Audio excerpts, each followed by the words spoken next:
Welcome to the Weekly Mag! Today in our show we'll talk about serious matters. How is the climate change damaging our harvest and drinking water supplies? We'll take a look at the nearest future with the researchers Ana Caño-Delgado and Jelena Radjenovic. Today we'll enjoy the music of one of the most popular and international Catalan pop bands, the Pinkertons. And if you're a fan of crime movies or crime reality, don't miss Guess What with our hilariously funny quizmaster Sergi Cervera. And this is only the beginning. Let's get the Weekly Mag started. Your show in English, hosted by Marcela Topor. Welcome back. Well, let's start a new program today with a look at climate change consequences, but we'll also have some time for fun. As always, we'll begin Words and Facts with our collaborators Mario Serra, Nadia Gremüller and Matthew Tree. Welcome all. Hi there. Thank you. Hello. Well, Marius, we played a lot with words lately. I don't know what else we can play with today. We played with anagrams, palindromes, even chronograms. Yeah. What about today? What's next? We are not going to play with letters, but with the sense of words. For instance, if we talk about very famous French brothers, Louis and Auguste Lumière, they were the first filmmakers. But do you know what does Lumière mean in French? Light. Light? Right. So we are going to talk about aptonyms, which means that you've got a name that maybe is related to your job or your professional activities. For example, the poet William Wordsworth, which is a very famous English hugely poem. famous. Okay, but he also worked for the extension of British copyright law. He was Wordsworth. So in fact, it's an aptonym as well. William Wordsworth Yes. worked for copyright law. Absolutely. Yeah. And we'll see more examples, and we will play and make you think a little and maybe speculate, Mr. Tree. Sounds good. Okay. Looking forward to it. That reminds me of something you mentioned years ago. There used to be a Catalan minister for agriculture and fisheries, and his name was Mirall Peix. Look at the fish. Look at the fish. Yeah, that's an aptonym. And I expect you'll also bring us another, I guess, word. Of course, we'll have a new word, and we will solve the last one.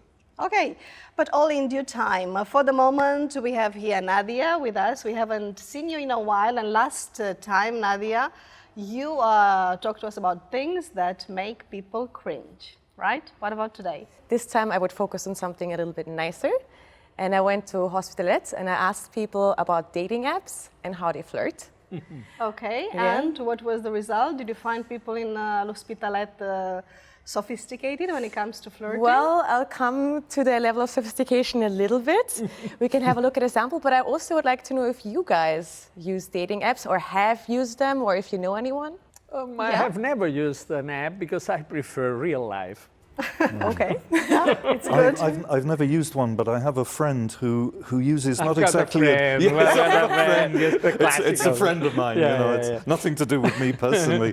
But in England, it's very fashionable at the moment to date through an online site that belongs to a newspaper, because the idea is if you both read the same newspaper, you already have something in common. So I have a friend who met his current partner, they've been going together for years now, through the Guardian dating website, for example. I didn't know that.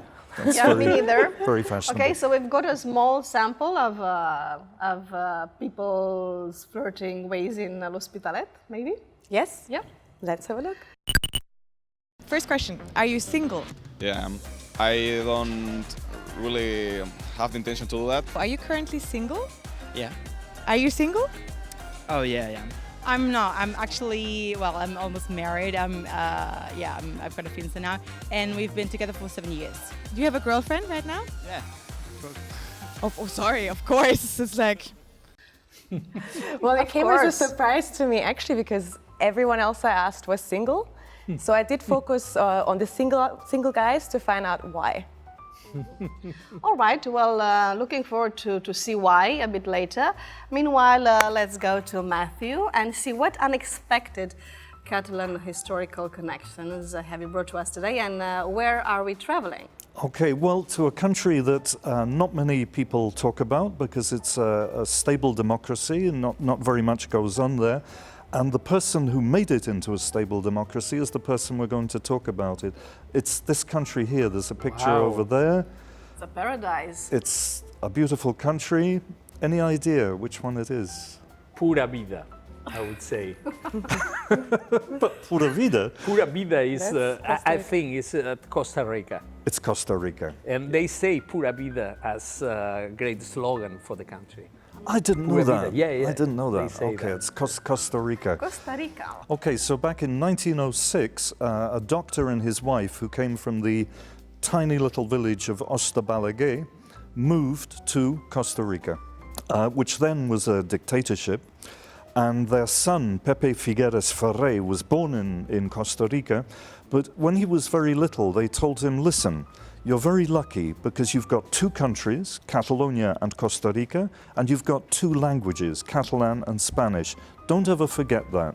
So throughout his life, he was a sort of conceptual Catalan in that he always remembered how to speak Catalan. He read in Catalan. And when he became president of Costa Rica, I'll explain that story in a second, in the 60s he got a visit from Franco's Minister of Industry. Ooh. And can you guess what book he recommended to Franco's Minister of Industry? A book in Catalan? Okay. An anti-Frankist book? Not really, no, a famous book in Catalan. A really famous book in Catalan. Tirant lo blanc. Tirant lo blanc. Tirant lo blanc. Because Really? first he asked, Well done, first of Marius. all, he asked, this is in the 60s, he asked Franco's Minister for Industry, do you speak Catalan? You know, what was he going to say? You know, obviously no. And then he said, well, you should learn it. And he picked up a copy of Tirant lo blanc, showed it to him, and said, you should learn it only just to read this book, which is one of the best books ever written. Yeah. So this is, but how did he become president is quite an interesting story because he didn't want to be president of Costa Rica. He had a little farm in the border area of Costa Rica, and he just got so fed up with the government being inept. It was a very clumsy government, it was very inefficient, and it was messing up his farming business. So he decided to complain on the radio, so he paid to go on the radio at prime time. He made his complaint about the government, and the government was so stupid. Some governments can be very stupid indeed. They can, can't they? It was so stupid, they arrested him on primetime radio, handcuffed him, took him out of the radio and sent him out of the country. Wow. Really? And this was Pepe Figueres, was a person who nobody knew in Costa Rica, and this event made him a national hero. And in 1948 he came back to Costa Rica. He led a rebellion against the dictatorship. It was a violent rebellion. There were 2,000 people were killed in the course of this. It was the most violent incident in the whole history of Costa Rica. And then he became president, and the first thing he did was disband the army. He got rid of the army. And he said, it's better to spend the money on schools. And to this day, Costa Rica is one of the very few countries that doesn't have a standing army. Exactly. So there you go, the story of Pepe Figueres, who never wanted to be president. His son also became president of Costa Rica. But the nice thing about Pepe Figueres was in 1956, he paid a state visit to different countries because he was surrounded by dictatorships in Nicaragua and Panama and so forth. So to get international support, he went to London, to Bonn, to Paris, and to Balaguer, his parents' village. Nice. Yes. And in Balaguer, well, he's a visiting president, so you had the governor there in Balaguer, you had the commander of the Guardia Civil, you had all these important dignitaries, the priest, everybody there, in Franco's Spain, remember? But he didn't pay any attention to that. He got out of his car and just started chatting with the people in the village in Catalan. because they all knew his parents, of course. I mean, they were from there. And when he got to the council building, he got up on the balcony with all these Francoist dignitaries there, and he gave his entire speech in the Catalan language. And in 1956, Catalan was a banned language in public. So it created, apparently today in Balaguer, there are still people who can remember that moment when they could hear Catalan spoken in the council building. A brave man indeed. That's right. And in fact, we know that the production team phoned up Balaguer because in Wikipedia it says that there's still a portrait of Pepe Figueres. They don't have the king, they don't have the president of Catalonia, they have Pepe Figueres. But when the village council moved buildings, they took the picture down, lost it, but when they phoned up from the production here, they found the picture, put it on the wall, and took a photograph of it. So he's still there in Balaguer. So have you ever been to Costa Rica or Balaguer? I've been to Costa Rica. Yeah, me Really? too. Yeah. Me too. Okay. Yeah. Nice. The Ticos country. So that I say that pura vida, because it's a very natural country with lots of animals, and they are very fond of nature. Lots of crocodiles. Yeah. Okay, and it's time for Nadia's street report in l'Hospitalet de Llobregat, but first let's pay attention to this language tip.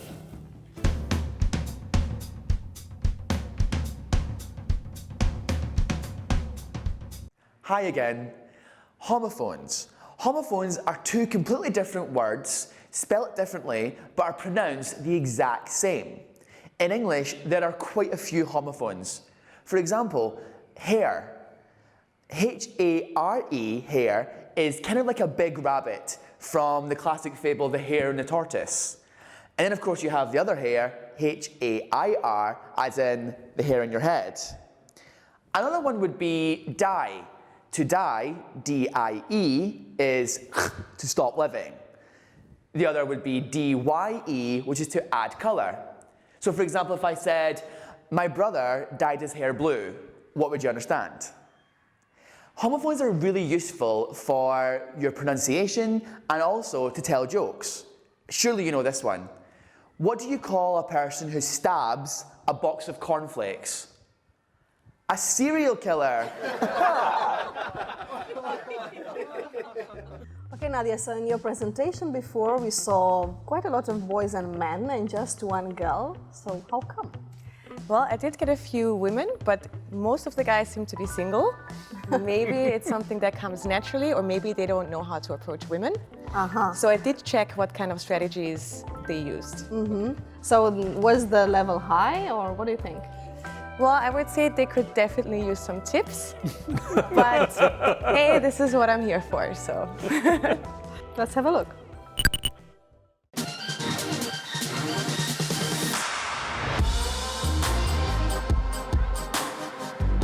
Hey, Nadia, aren't we supposed to shoot? Come on, I was busy working investigating Tinder. As you might have guessed, today's topic is dating.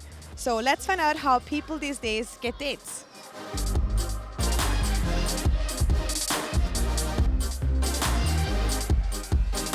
Are you on any dating apps currently? No, I'm not. Have you tried it? No, never. Sounds like you were successful then, without it. It's not something like amazing. I don't use Tinder and other apps. Do you have any friends who use Tinder or any? A lot. This is the experience that I have in my friends. This is only for sex, and this is not. I think it's not correct. I think there are so much behind the persons, not only sex. Aww. When you use Tinder, do you use any pickup lines to talk to girls? Hey, how's it going? Or how are you? Yeah, I'm not really good at texting. Yeah. Okay, so here's a little tip for you Catalans. Don't be boring. Say more than hey, how are you? Be a little bit more creative. Maybe you get a reply. Have you been, before you met your current fiancé, on any dates that went really, really badly before? Just talking about how awesome he was or how his life was, but not asking a single thing about you. So at the end of the day, it was like, do you know something about me? Because you actually didn't ask me anything, right? So yeah. So guys, don't do that. Don't talk about yourself all the time and listen. In these apps, the persons only show the part of him that is more beautiful, natural. The natural way is in the gym, to work, and in the street. Why not? To take a coffee. I think you can find love if you really believe love exists, right? So I think you need to be stay positive about it and just be open to the world. Love can be anywhere, not only at the gym, but anywhere, just in the streets. So be open to it, basically. That's a good tip, actually. Work out, people. You find men there, apparently. So do you think dating apps have ruined love? Yes. What's the best way? The correct person come when you need it, I think. Sounds nice, but not a practical strategy. It's practical, but it's true. So here are my dating tips. Be a little bit more adventurous and try out different dating apps. Don't be boring, say a little bit more than just hello. And if you decide to be lazy, your best hope might be to wait until cloning is so advanced that you actually can custom design your perfect partner and grow them in a lab. For the meanwhile, well, you could always get cats. Yeah, Nadia, I see what you mean, no? That some of the guys need to work on it a little bit, right? Yeah, I've come to a few conclusions after doing this report. Yeah? So it Let's seemed see. that nobody was using dating apps, supposedly. But their friends were. Of course, their friends were.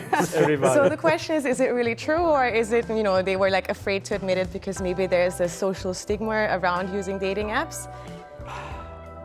I think I don't know what to say. It's a question of shyness. Maybe they were impressed by you, so they didn't want to tell you.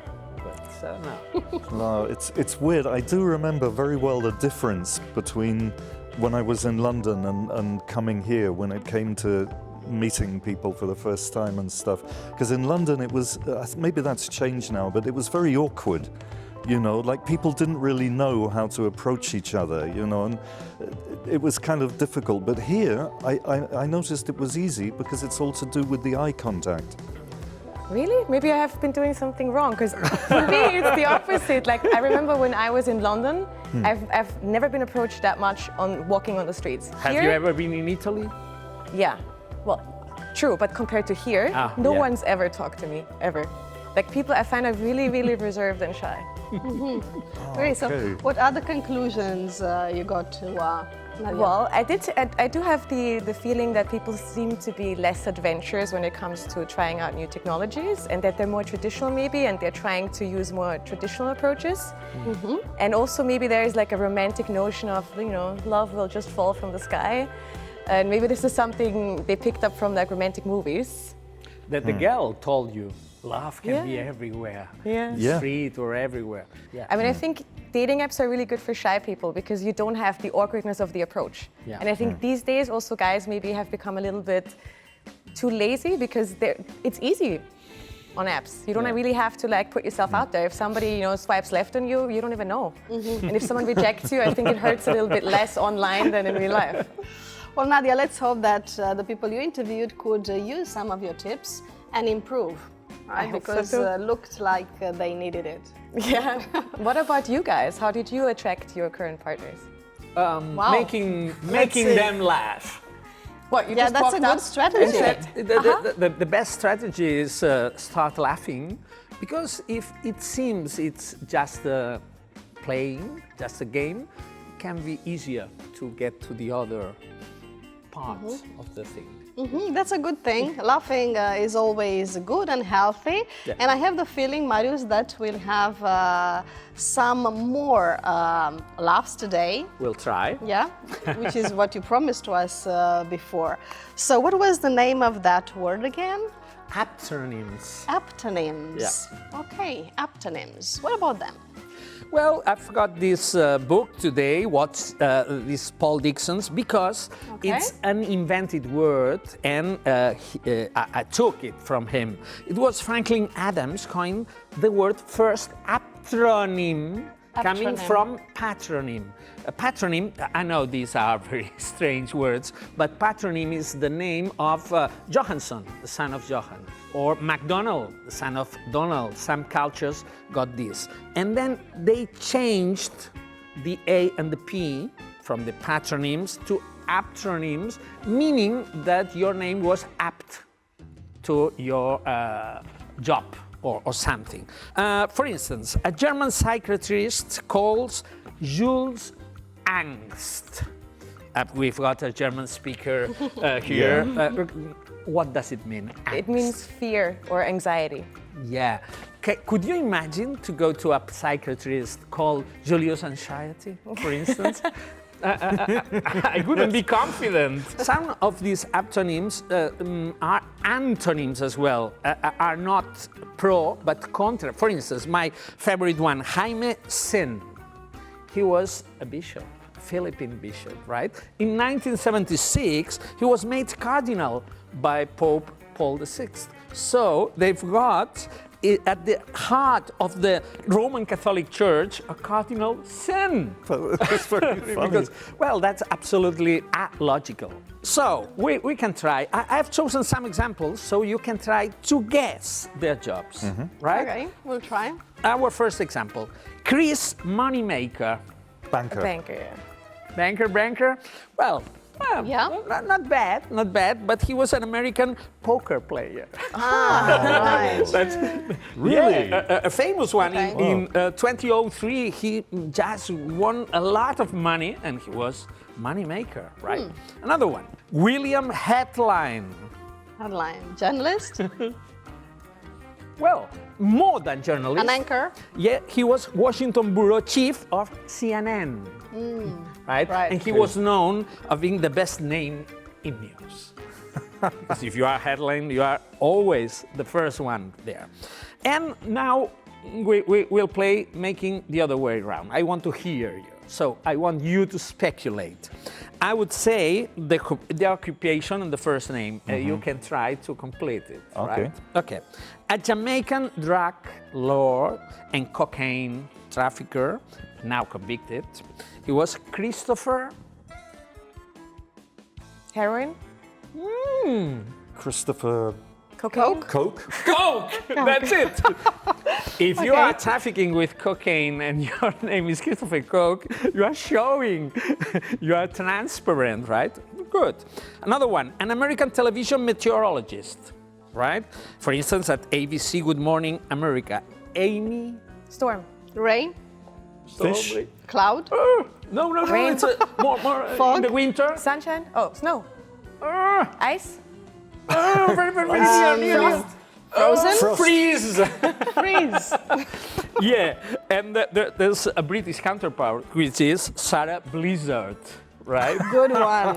What about you, Mr. Tree? Have you planted any trees? This was the question. No, I've never had anything to do with trees at all. Do you know how is in English my surname? What does Yes. it mean? Serra? Serra means saw, So. and your And surname mine. Cutting in trees. Mine is Romanian? similar to Marius's. Topor? Is axe. It's actually topor is axe in English. Okay. So, you're in danger. More danger than you think, because Nadja's name has the word grave incorporated into it. So all I have to do is hide. deal with the Run saw away. and the axe, and I'm in the grave. There you go. What? Well, Marius, that was fun. Actually, this section is always entertaining, but today it's been downright hilarious. However, we are reaching the end of the section, and that means, Marius, that it's time for guess word, right? Yeah, last week it was very a short word. It was not easy, maybe. Drama, it was on this button, right? The answer was play. Play, of Play, course. because a play is a drama. Playwriters write dramas, and if you've got at your, I don't know, at your mobile, or you've got the play button, right? Oh, here. Press the all play our button. cameras have got, they are now in play. And what about this week's? Well, another 4-letter word, but it's not a bad word, right? A vertical structure in Stock Market Street. 4 letters. A vertical structure in Stock Market Street. 4 letters. Okay. Okay, a vertical structure in Stock Market Street. 4 letters. I think that's an easy one. Yeah, I think So you can post the solution to the guess word on social networks as usual. I'm sure many of you will crack it during the next break. Okay, thank you all, Marius, thank Matthew, you. and Nadia. Until next time, and we'll be right back with a very interesting interview about climate change with two researchers, Ana Caño-Delgado and Jelena Radjenovic. They will tell us how they can deal with its effects in agriculture and water supplies. And also we'll have tips, comedy, curious stories, and much more, so you'd better stay tuned.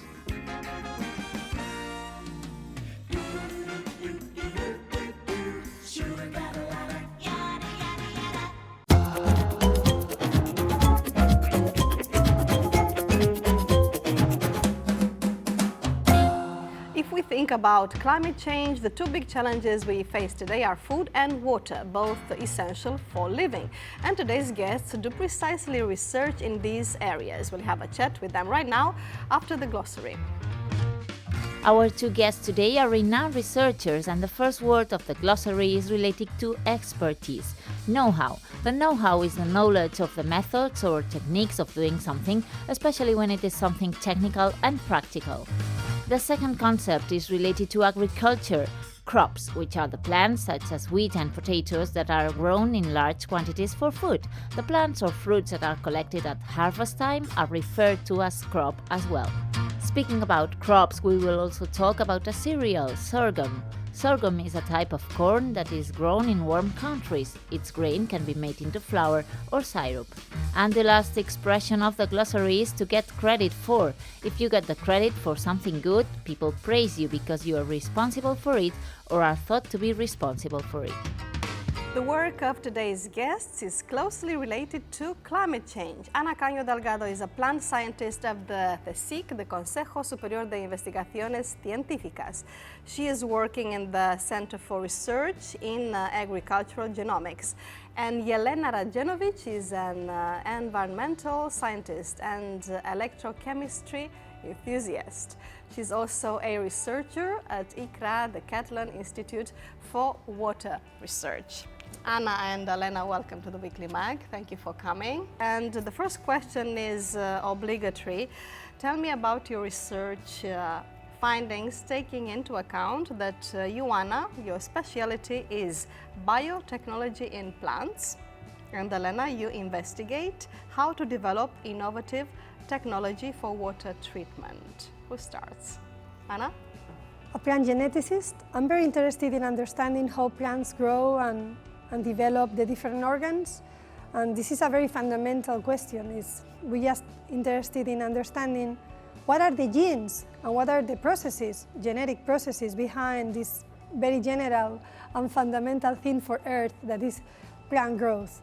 But I'm recently more interested in understanding how we can really translate all this know-how about, in my case, almost 20 years of research, trying to identify genes that are essential for plants' growth in a more valuable question like how can we just use this information to make plants resistant to stress. In this case, we are interested in drought.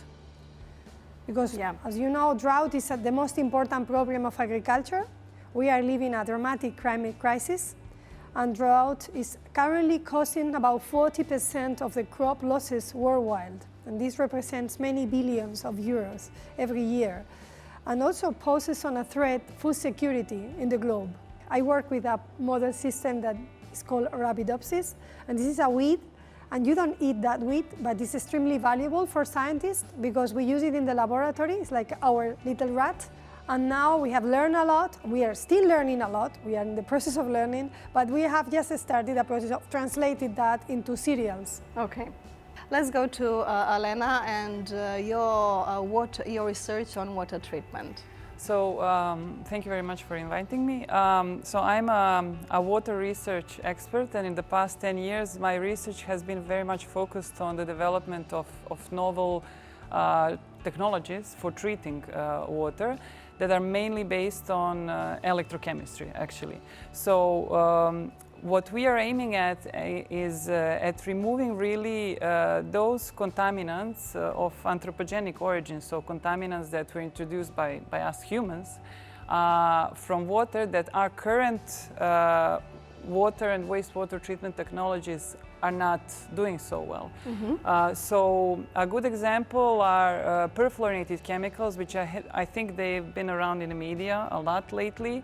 And they are very soon to be banned also in Europe. They are already banned, for example, some of them in Canada, and legislation is being prepared also in the United States and Australia. So these are the chemicals that are, they have become so omnipresent that you can find them in Arctic even.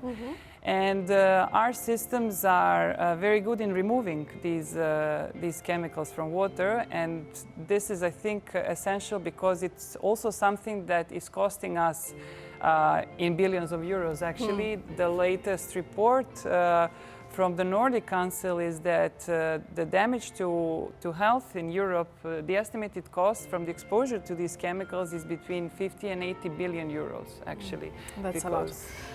Okay, let's talk about climate change, because your research projects contribute to fighting climate change as well. So in your opinion, tell me, how big is the dimension of the problem? In terms, for example, of agriculture, I mean, we are currently losing a lot of crops every year. Yes. Like, for example, in the country, in Spain, about 40% of cereals are lost every year because the drought periods. I mean, this really is a serious problem because it's not only affecting agriculture, but it's affecting food security, and it's also affecting dry periods on the planet. It's also affecting wildlife on the planet, and really is posing on a threat the healthy living on Earth.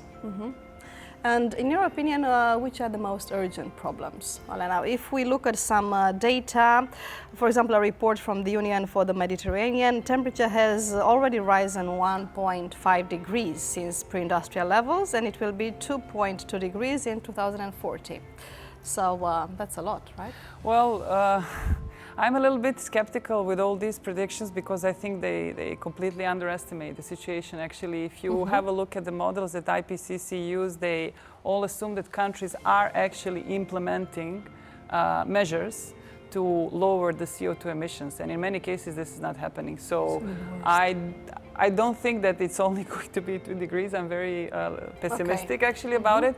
So what we do research in is water, and we are focusing a lot on technologies for water reuse. So okay, water reuse, that's a thing I wanted to mention to you. So what actions you think should be taken in terms of water reuse? Well, in Spain, I think people are just now starting to think about it. So, as in water reuse for what we call direct potable reuse, meaning treating wastewater to provide potable water for the city. Yes. Water reuse in agriculture has been going on in Spain for quite a number of years, but actually current legislation even prohibits direct potable reuse in Spain. And this is something that I assume in near future with emerging water scarcity will have to be changed because we can't just rely on desalination, and especially it's a very efficient technology if you have coastal cities, but if you have to actually pump this water inland, of course the cost and energy consumption would be too high. So I think that we need change in legislation, but also science. Our current water treatment technologies are very efficient, but at a large scale. Smaller cities can be affected by progressive drought more than big cities? Well, yes, definitely. You have even nowadays, right now in Australia, there are several smaller cities that are running out of water. Really? Yes, wow. Completely. So they basically rely on trucks to receive water. And if you look at Australia, I mean, I've spent there 5 years. People are very, very conscious about their water, but still, it's just sometimes it's not enough, especially in these small cities. And if you look at Australia, you can see the future that we are all heading to. So the key to solve this or to help make this not such a big problem, in your opinion, is reuse water? Yeah. One of the measures That's the would main be, thing, no? Well, one of the measures would be to reuse water and also to develop generally conscience among people about how they use water. All right. What about plants, Anna? I know you've developed a project which deals with super plants. Tell me about super plants and how they can help fight climate change. Well, just catching from the water use, you have to think that agriculture uses 70% of the fresh water of the planet. So for us as a plant biotechnologist or thinking in agriculture, it's also very important to think on strategies of water use and water reuse. And especially, what is more important for us is to save water. Okay. And thanks to the genetic engineering, we have been able to produce plants that are able to not only resist to the severe period of drought. For us in laboratory conditions is 2 weeks with no water, but these plants are also able to keep growing. This project is, where is it at the moment? Where Yes, does so it at the stand? I mean, moment- are you happy with the help you're getting with funding and so on? We are very happy because this project is funded by the European Research Council of the European Union, and this is a fundamental research project to be translated into agricultural solutions. Yes. And this is I think, kind of extraordinary project. The important thing is that we are trying to cope with a problem, and we are trying to give solution to an agricultural problem that is becoming a social problem. But now at this stage, the project is right in the middle now. It's a 5-year project, and we are in the just 2.5 years. Okay. And we are starting to put all our results into cereal. And we have chosen a very peculiar cereal. It's called sorghum. It's called, sorry? Sorghum. Sorghum. Probably many people don't know about sorghum, but sorghum is a cereal that was used in Europe to feed animals in the past. And now we don't use it very much because we normally feed animals from soy, transgenic soy from South America that is imported in Europe by the European Union legislation. But we use sorghum because it's generally very tolerant to drought. I see. It's an African and Indian cereal. Okay. And we are trying to implement our technology in sorghum, thinking that from there we can then implement that in other cereals like wheat or maize. But also thinking on the idea that in the future we will be able to produce our own cereals in Europe to feed our own animals. Because this is another way to combat climate change, you know. Well, you're both women scientists, so I have a question for you. What do you think women, the role of women in science is at the moment, and do you think there is still a lot of work to be done? So that's a very tricky question to answer.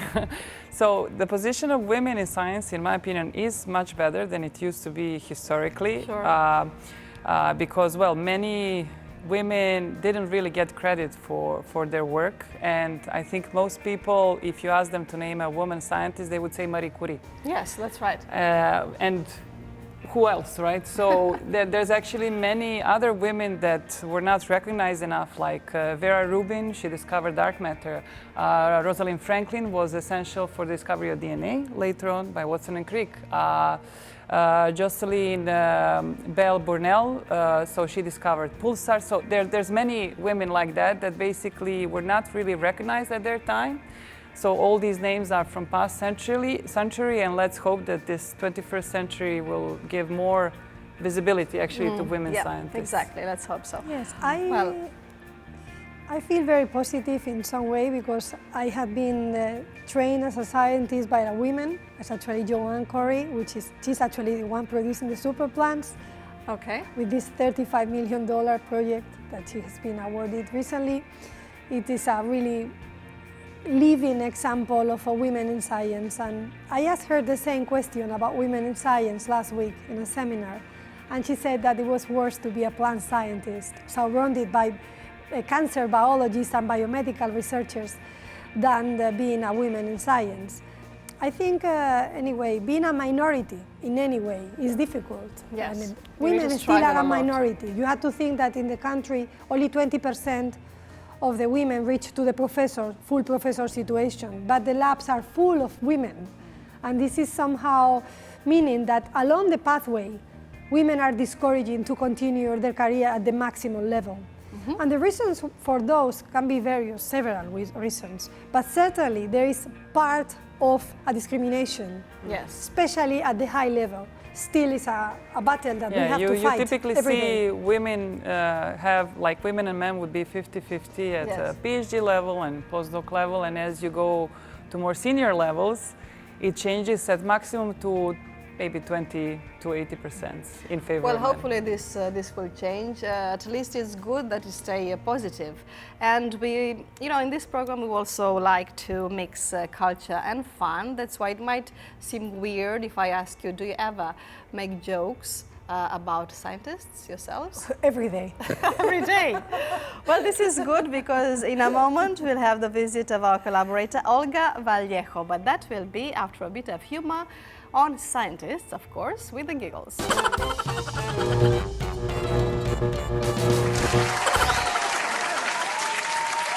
was talking to my friend Rob about astrology the other day. He goes, geez, no, I can't believe in astrology. I say, really, why not?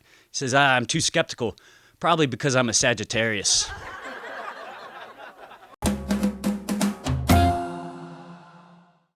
Well, check out the videos of the giggles and every other section on our website. And we continue with the chat about climate change with the researchers Ana Caño-Delgado and Jelena Radjenovic. And now for all of us who left school behind, most science knowledge comes from movies. So our new collaborator, the journalist Olga Vallejo, has come today to talk precisely about the truth and lies in some science fiction blockbusters. Olga. Hi. Is that right? Yes, it is.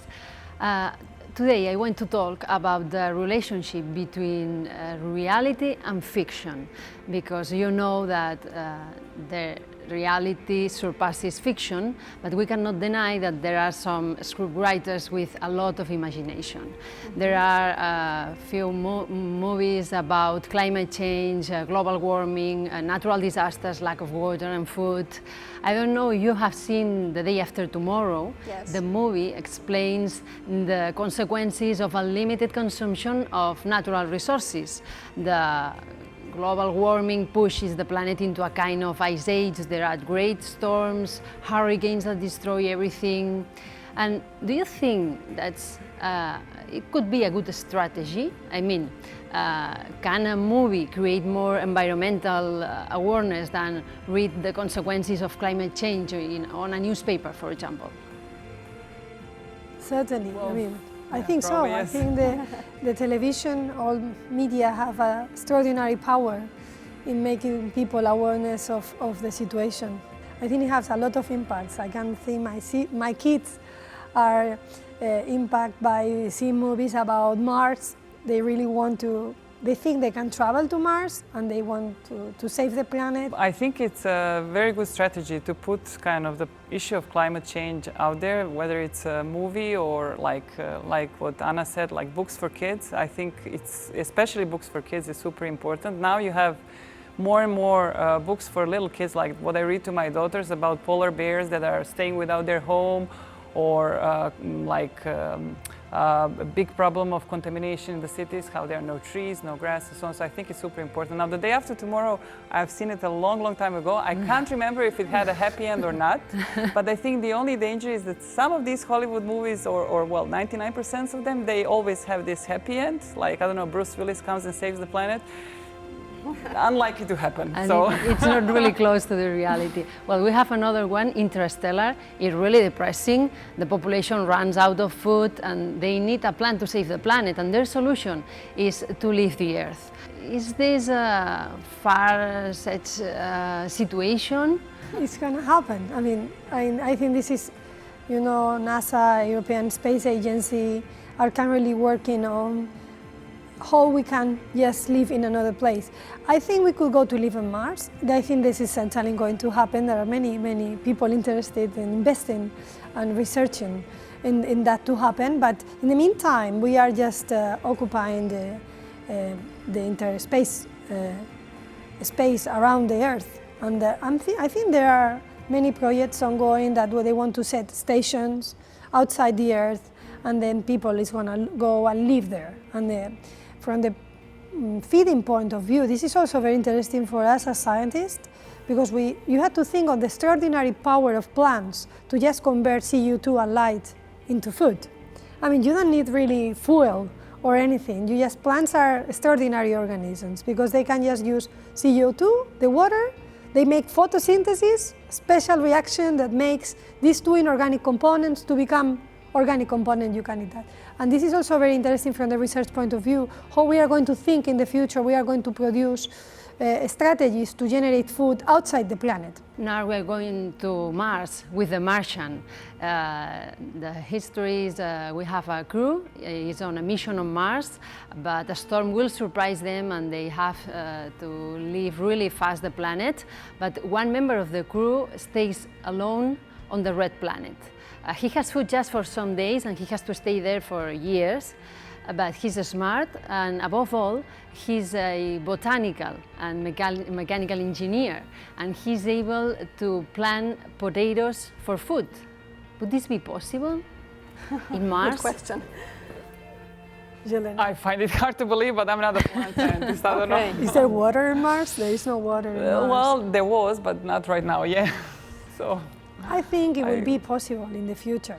And if you want people to live there, you need to grow plants, because without plants we cannot live. Not only because of food, because they also are part of our natural ecosystem, but basically because they contribute to the primary food source. So, sure, we will grow even strawberries in Mars, I think. Okay, then let's go to Mars. Yeah. Well, that's fiction, science fiction, but I want to recommend a couple of documentaries. One is Inconvenient Truth. It's about Al Gore's campaign to educate people about global warming. Gore was vice president of the United States during the term of Bill Clinton. Now he's a politician, an activist, environmentalist, and he won the Nobel Peace Prize for this contribution, for his contribution to publicize the climate change. And the second one is the Before the Flood with Leonardo DiCaprio, the actor. Pretty amazing documentary. Yes, it's really discouraging because it shows the effects of climate change. DiCaprio is the actor, but he's also a United Nations peace messenger. And he and National Geographic have produced this documentary. And as you said, it's discouraging when you realize all the work that we have to do, or that you, together, I guess, that we have to do to solve and to stop and to solve and reverse the climate change. Have you seen it? I saw the Before the Flood, yes. Well, it's difficult to watch, but I think it's really important that people realize that unless we have a fundamental change in our politics, in our society, it's not going to work out. I mean, climate change, things like plants, water, it's all a matter of national security, actually. It's not even just about our health and so on, because you will get, well, we already have actually immigrations due to climate change. And for example, what happened in Northern Africa with Arab Spring, you could also say it's, well, some economists consider it was a consequence of climate change actually, and people having to leave land and go into the cities that were then jobless. Yeah. So it's really important that you educate and I think like also kids especially, who are going to be tomorrow's citizens, that they need to be curious and want to learn and have the full information. And then, then maybe we will have a society one day that is voting for, well, I'm not going to get into politics, but let's say people who are pro-green and people who realize the risk that our planet is at. Greta Thunberg, she's doing a lot of work on this subject. What, do you follow her? What do you think about her actions? Yeah, I think it's amazing, but the most important message I would take from Greta is like really, it's an urgent problem, because we can raise our kids, educate them. So society is getting aware of the situation, and we all want to recycle plastics, and we are more aware of the situation. Actually, only 91% of plastic is recycled. I don't Really? know if you read this last report. Really? Yes. Sorry, only 9%. 91% is not. Yeah. Wow. So, but anyway, I think society is working for it. I think people, regular people, is more aware, more and more, especially in educated countries in Europe. Is that enough? it's not enough, because that's the point. I mean, the point that Greta says, and we scientists say, of course, is like, this is an urgent problem. We cannot wait 30 years to solve the problem. We have to act now. So it really means that policymakers have to start listening tightly to scientists and to society. Okay, and Jelena, in order to sum up, as a conclusion, what do you think that are the most urgent things to do? So I'm working in water research, and so the struggle that I find is really, although I'm also fortunate enough to be funded like Anna by the European Research Council, the funding is really not nearly enough and really negligible compared to, for example, the funding that we give to the research in biomedical sciences. And for me, this is really then a matter of whether we are being palliative or preventing. Okay, well, it is clear that we need to sit down and talk about climate change, and we will in years to come, even if we like it or not. But before we end our interview, we'd like to change the topic, because we still have one question left, and that means it's time for the question chain. That is a question for you from our last week's guest, which in this case was the legendary Barça basketball player Odi Norris. So here it is. Hello, my name is Odi Norris, and I have a question for you. Tell me, who is your favorite Barca player from the 80s? I am sure. For me, it was, sadly he's not with us anymore, Fernando Martín from Real Madrid. Yes, I remember him very well, of course. That was Odi's rival, right? Yeah, I'm from Madrid, so I'm from Real Madrid, and I remember very sad the day he passes away. He has a car accident. I was a kid, and it shocked me a lot. Yeah, very sad. He was a great player, I think. Well, I was born in 1980, so I can't really answer the question about the 80s. But I can tell you about my favorite Serbian basketball players. So I guess, I don't know, Vlade Divac or Dejan Bodiroga, who was playing. He was playing in Barca, right? Dejan Bodiroga? Yeah, I think he was. So yeah, I will just stick with this answer, I think. Okay, great. Well, we hope that we became more and more aware of the challenges caused by the climate change. So Anna and Elena, thank you so much for coming today, and thank you for helping us understand these matters much better. And Olga, of course, thank you as well. Thank you.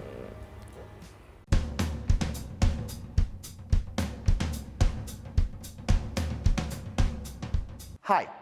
In English, there are words that are spelt the exact same, however, they have different meanings. For example, can. I can drink a can of Coke. However, sometimes the words can have completely different pronunciations. For example, I live in Barcelona, but I enjoy live music. Live, live. Another example could be, it's not the same to shed a tear when you cry than to tear a piece of paper. Tear, tear. All in all, homographs are easy to understand in context, but do be careful with that pronunciation. See you next week. Without my music, my friends or my wife. If you are into pop music, you can miss the following interview. Stay tuned with one of the most international Catalan bands, the Pinkertons. Only the thought of my black swan can help me carry on.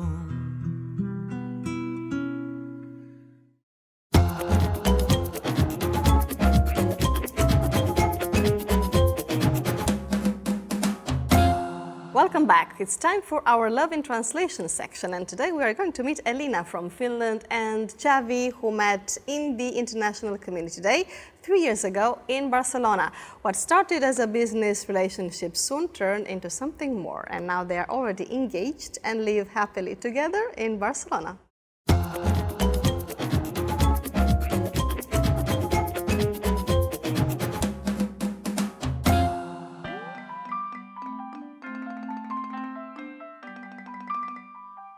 I'm Elina Nykänen, I'm from Finland. I am Javier, I'm from Gracia, Barcelona, and we've met with Elina 3 years ago.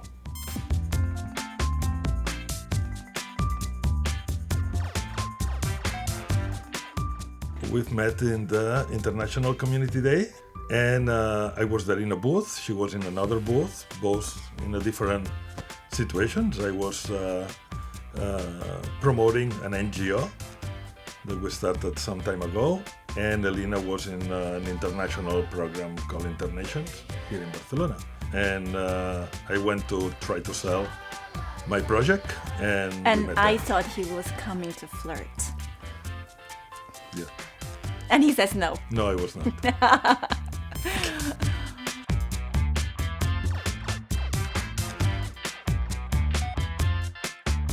I asked her to go for lunch because I don't like to have lunch by myself. I didn't have anybody to go for lunch, so I was calling friends, nobody was answering, and I ended up calling her, and she was close by Gracia, so I asked her to go for lunch.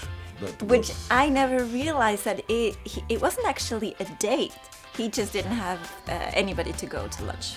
And during lunch, we were talking about how pheromones and smells are so important. And he kind of smelled me. And that was it.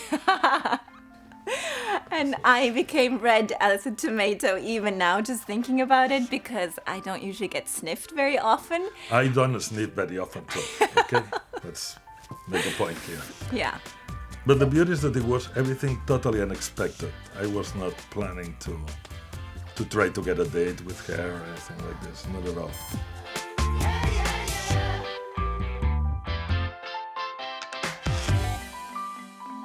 The treatment of people. I came from Abu Dhabi, where I lived for 15 years, and it was my first time back in Europe after more than 25 years. So I was really excited, and I had lived previously in South America. And so the example was I went to a store and I said, "Me regala la sal? Can you gift me the salt?" But what it really means, "Can I have the salt, please?" And they said, "We don't gift anything. We don't, give presents." And I was like,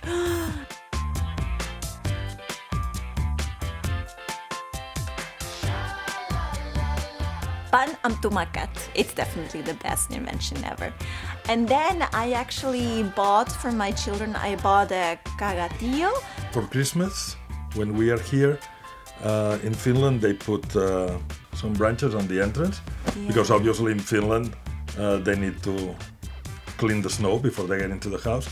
So Elena, trying to get a little bit, thinking that she's in Finland, she does this.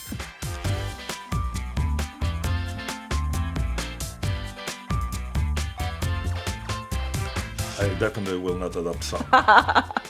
Maybe not being so undiplomatic sometimes, or a little grumpy. That's not, I don't take it personally. Okay.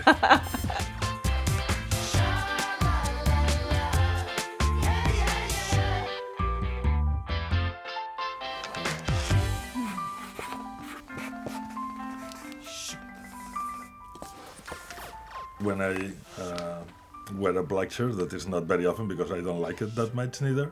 She says, "Don't wear black, wear colors." She likes colors. It's true.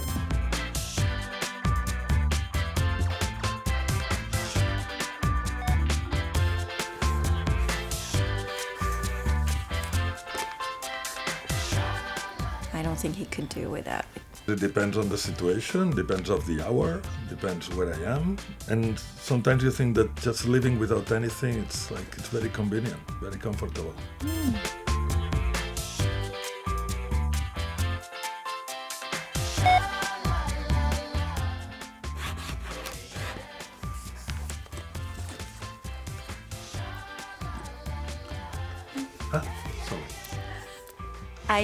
I told him when we started dating that I really wanted to take it slowly, because this is actually going to be my third husband.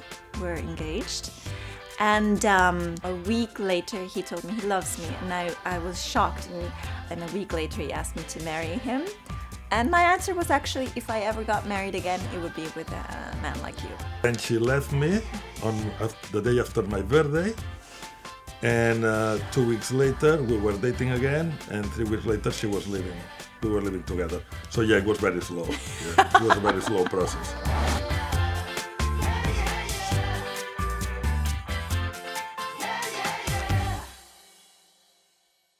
What started as an electronic band nowadays has almost no boundaries. We're talking about pop, funk, soul, breakbeat, you name it.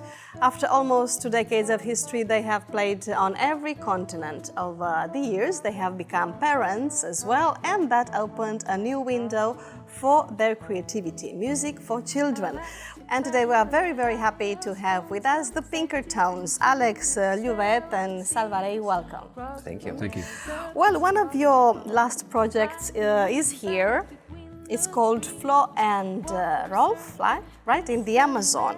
It's a series of, well, it's a book, a CD book for the whole family. Mm-hmm. So let's start with the name.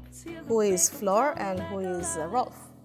Well, our characters, Rolf is a boy, a half-German boy from Barcelona, and he sings his songs in Catalan or Spanish.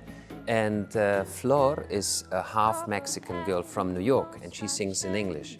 Mm-hmm. And you can switch the book, and Okay. on one side we can read Rolf's version of the story, and on the other side we can see the perspective from Flor. Mm-hmm. And the book is also bilingual, right? Exactly. Mm-hmm. And we have songs that go with the book that actually articulate the story, and that we have on both languages, so that kids can always be exposed to both. Okay, so I don't know, Alex, would you mind reading us a small excerpt of the book?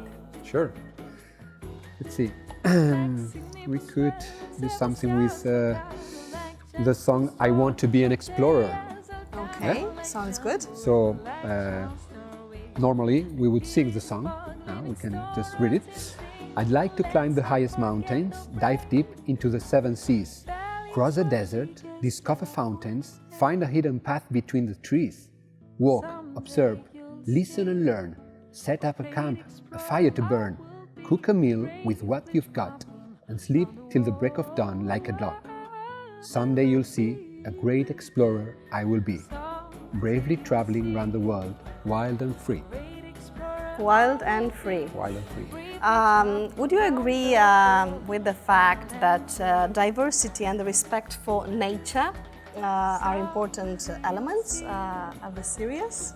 Absolutely. I think those are 2 of the key elements from the series. We've wanted from the beginning of the series to create an atmosphere in which children can learn alongside with having fun with the books.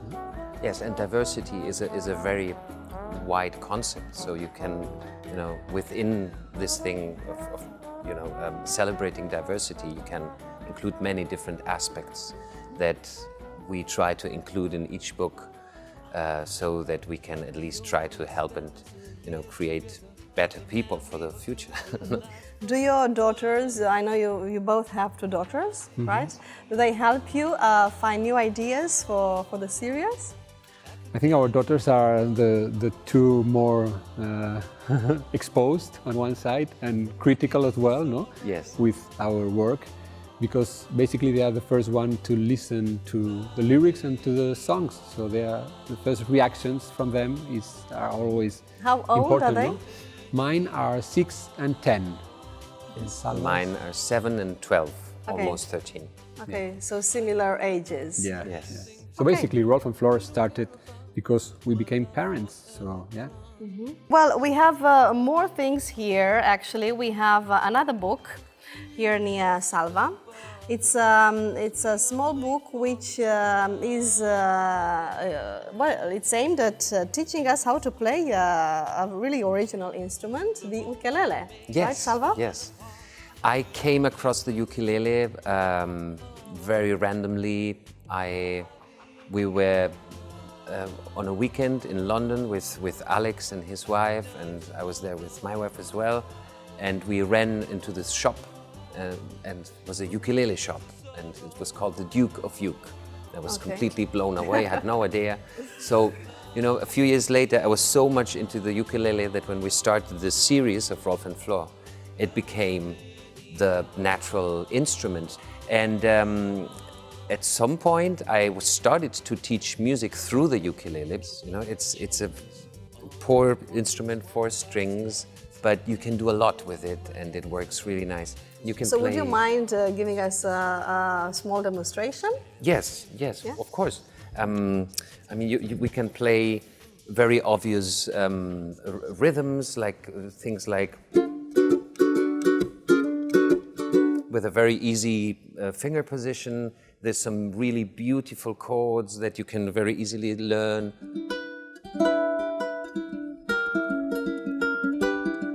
Or you can even play Baroque music if you, I mean, there's a whole, like some things like this.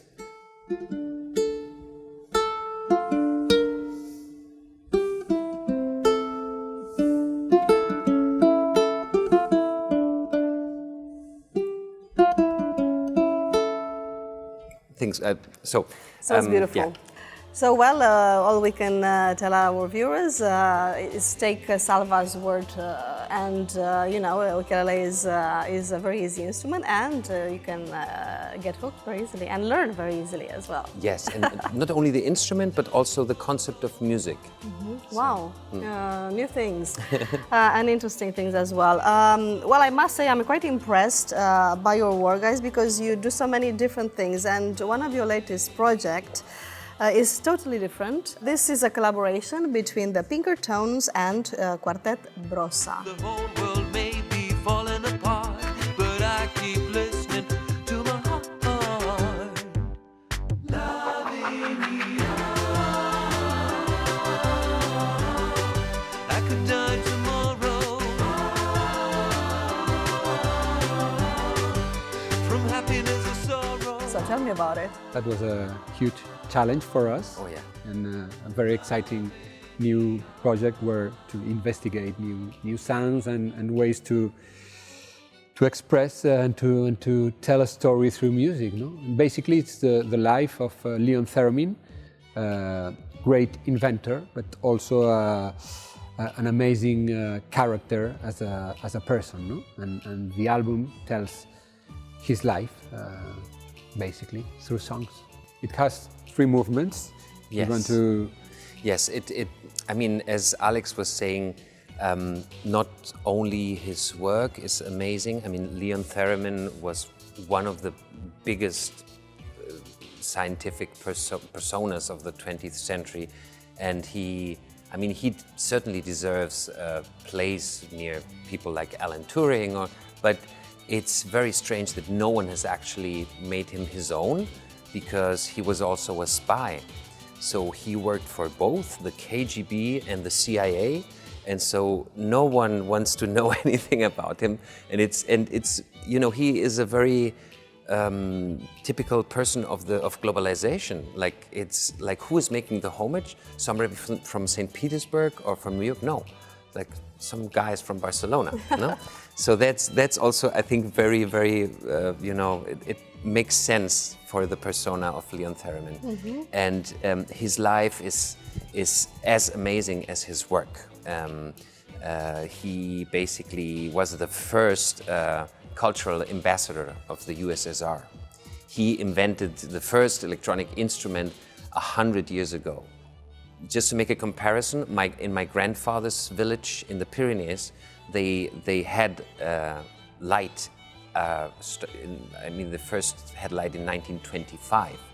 So Theremin had already, we're talking a time where there basically wasn't much electricity at all, so not to mention electronics. Okay, no? okay, so he was a kind of a visionary. He was an absolute pioneer. He Wow. lived through the 30s in America, surrounded by the beautiful people of Manhattan. He used to hang out with the Rockefellers and the Rosens, and he had money thrown at him to invent things for the RCA. For everybody hired him. He was a genius, but he was also a terrible businessman. He is taken back